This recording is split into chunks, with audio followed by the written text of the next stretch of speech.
Hi hello ಎಲ್ರಿಗೂ ನಮಸ್ಕಾರ. ನಾನು ನಿಮ್ಮ ಪ್ರೀತಿಯ ಭಾವಜೀವಿ ಭಾವನಾ. ಇಂಡಿಯಾ ಫಸ್ಟ್ ವಿಲೇಜ್ ಅಂತ ಏನಿದೆ, ನಿಜಕ್ಕೂ ಅದ್ಭುತ ಸೌಂದರ್ಯವನ್ನು ಕಾಪಾಡ್ಕೊಂಡು ಬಂದಿರುವಂತಹ ಈ ವಿಲೇಜ್ನ ನೋಡ್ಕೊಂಬರೋದಕ್ಕೆ ನನಗಂತೂ ತುಂಬಾ ಖುಷಿ ಆಗ್ತಿದೆ. ಯಾಕೆಂದರೆ ಈ ವಿಲೇಜು ಅದ್ಭುತವಾಗಿದೆ. ಅದ್ಭುತದಲ್ಲಿ ಇನ್ನೂ ಅದ್ಭುತ ಅಂತ ಹೇಳ್ಬೋದು. ನೀವೀಗ ಫೋಟೋದಲ್ಲಿ ಏನು ನೋಡ್ತೀರಾ, ಅಲ್ಲೋಗಿ ನೋಡಿದ್ರಂತೂ ನಿಜಕ್ಕೂ ಸ್ವರ್ಗನೇ ಅಂತ ಹೇಳ್ತೀರಾ.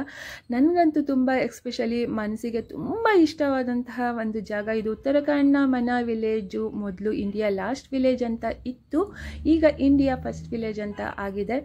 ಈ ವಿಲೇಜ್ನ ನೋಡ್ಕೊಂಡು ಬರೋಣಂತೆ ಬನ್ನಿ. ಅದರಲ್ಲೂ ಈ ವಿಲೇಜ್ಗೆ ಹೋಗೋದೇ ಒಂದು ಅದ್ಭುತವಂತ ಹೇಳ್ಬೋದು. ಏಕೆಂದರೆ ಚಾರ್ಧಾಮ್ಗೆ ಹೋಗೋರು ಈ ವಿಲೇಜನ್ನು ನೋಡಿಕೊಂಡೇ ವಾಪಸ್ ಬರ್ತಾರೆ.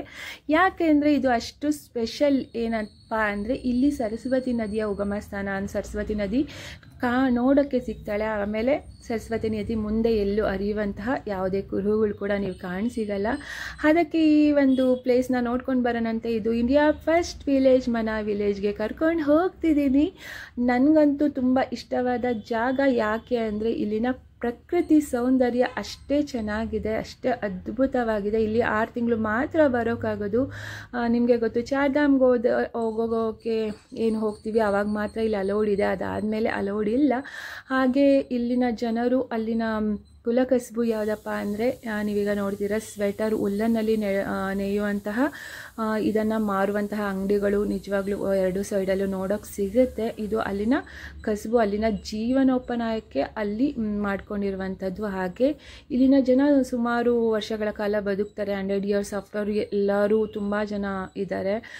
ಅವರು ನಂಗೆ ವಿಡಿಯೋ ಮಾಡೋಕ್ಕೆ ಬಿಡಲಿಲ್ಲ, ಆದರೂ ಕೂಡ ವಿಡಿಯೋ ಮಾಡಿದೆ. ಅವ್ರ ಮುಖ ತೋರಿಸ್ಬೇಡಿ ಅಂತ ಇದು ಮಾಡ್ತಿದ್ರು, ತೆಗಿಬೇಡಿ ಅಂತ. ಆದರೂ ಕೂಡ ಅಲ್ಲಿನ ಜನ ತುಂಬ ಏಜ್ ಆದವ್ರು ಕೂಡ ಅಲ್ಲಿ ಹುಲ್ಲನ್ನು ಹಾಕ್ತಿರ್ತಾರೆ. ನೀವೀಗ ನೋಡ್ತಿದ್ದೀರಲ್ಲ, ಇದು ಸರಸ್ವತಿ ನದಿಯ ಉಗಮ ಸ್ಥಾನ.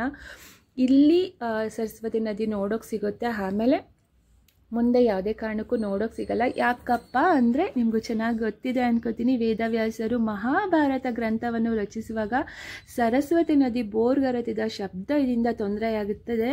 ಆಗ ಸರಸ್ವತಿ ನದಿಗೆ ಶಬ್ದ ಮಾಡಬೇಡ ಅಂತ ತುಂಬ ಕೇಳ್ಕೊಳ್ತಾರಂತೆ. ಆಗ ಸರಸ್ವತಿ ನದಿ ಮಾತು ಕೇಳದೇ ಇದ್ದಾಗ ವೇದವ್ಯಾಸರು ಸರಸ್ವತಿ ನದಿಗೆ ನೀನು ಗುಪ್ತಗಾಮಿನಿಯಾಗಿ ಹರಿ ಅಂತ ಶಾಪ ಕೊಡ್ತಾರಂತೆ. ಆ ಶಾಪದ ಪರಿಣಾಮದಿಂದ ಇಲ್ಲಿ ಸರಸ್ವತಿ ನದಿ ನೋಡೋಕ್ಕೆ ಸಿಕ್ತಂತೆ, ಮುಂದೆ ಯಾವುದೇ ಕಡೆ ನೋಡೋಕ್ಕೆ ಸಿಗೋದಿಲ್ಲ.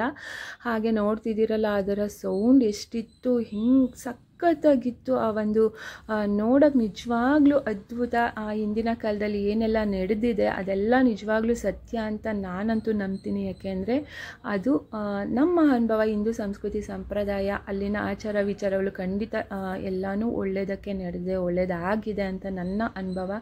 ಹಾಗೆ ವೇದವ್ಯಾಸರ ಸ್ಟ್ಯಾಚ್ಯೂಸ್ ಕೂಡ ನೋಡಿದ್ರಿ. ಇಲ್ಲಿ ಒಳಗಡೆ ಯಾವುದೇ ಕೂಡ ವಿಡಿಯೋ ಮಾಡೋ ಹಾಗಿರಲಿಲ್ಲ, ಆದರೂ ನಿಮಗೋಸ್ಕರ ವಿಡಿಯೋ ಮಾಡ್ಕೊಂಡೆ. ಸರಸ್ವತಿ ದೇವಿನ ಅಮೃತ ಶಿಲೆಯಲ್ಲಿ ಕಟ್ಟಿ ಈಗ ತಾನೇ ಹೊಸ ದೇವಸ್ಥಾನವನ್ನು ಕಟ್ಟಿದ್ದಾರೆ. ತುಂಬ ಚೆನ್ನಾಗಿದೆ, ನೋಡೋಕ್ಕೆ 2 ಕಣ್ಣು ಸಾಲದು ಅಂತಲೇ ಹೇಳ್ಬೋದು.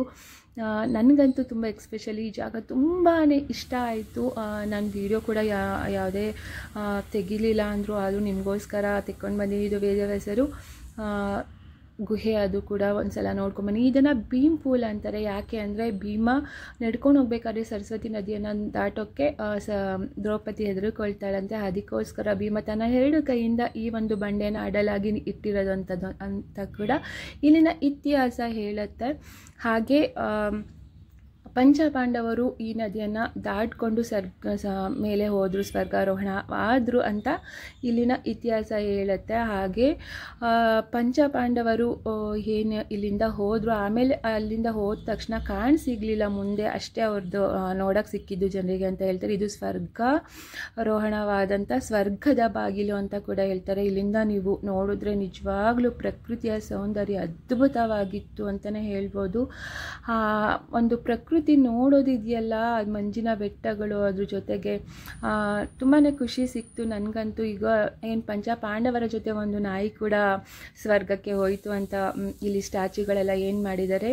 ನಿಮಗೂ ಕೂಡ ಇತಿಹಾಸ ಗೊತ್ತಿರುತ್ತೆ. ನಿಜವಾಗ್ಲೂ ನನಗಂತೂ ತುಂಬಾ ಖುಷಿ ಆಯಿತು ಈ ಪ್ಲೇಸ್ನ ತೋರಿಸಿದ್ದಕ್ಕೆ. ಇದು ಮನಾ ವಿಲೇಜ್, ಇಂಡಿಯಾದ ಫಸ್ಟ್ ವಿಲೇಜ್ ಅಂತ ಈಗಿರುವಂಥದ್ದು. ಮುಂಚೆ ಇಂಡಿಯಾದ ಲಾಸ್ಟ್ ವಿಲೇಜ್ ಅಂತ ಹೇಳ್ತಿದ್ರು. ಇದರ ನೀವೇನಾದರೂ ಚಾರ್ಧಾಮ್ಗೆ ಹೋದರೆ ಮಿಸ್ ಮಾಡ್ದಲೇ ಇಲ್ಲಿ ಕೂಡ ಭೇಟಿ ಮಾಡಿ. Thank you.